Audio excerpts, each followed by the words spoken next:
More on this, let's speak to Sam Teicher. He's a Chief Reef Officer and co-founder of Coral Vita.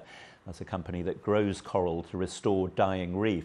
And he joins me now from Freeport to Grand Bahama Island. I understand that the hurricane is on its way there as well. What are the concerns there? Well, Grand Bahama, along with Abaco in the northern Bahamas, is still recovering from Hurricane Dorian last year, which I was here for. So there are concerns about people's homes not being prepared or fully rebuilt, or the hospital being operational on the island.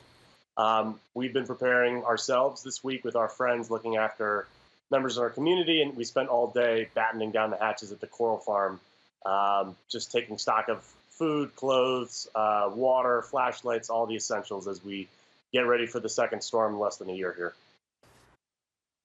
And as you say, you're still recovering from a previous hurricane. How much worse does the coronavirus pandemic make the situation? It's certainly a complication. You've got a lot of people who have been respecting social distancing rules here, wearing face masks, but needing to get to grocery stores, fuel stations. The shot you're showing right now is actually my local neighborhood gas station. I was there this morning, and I got there 20 minutes before the gas stations opened, and it was an hour-long line. So it's a challenge for sure, as we here in Grand Bahama in particular are in the middle of a 2-week lockdown. We had 8 cases between March and July on our island, no reported cases for 2 months, and then the borders opened. We've had over 200 cases since July 1st, and it's surging, and the whole country has now gone into lockdown mode. So when you consider the catastrophic consequences of the pandemic together with the natural disasters we're seeing time and time again, it makes tough living for a lot of people, especially in developing nations.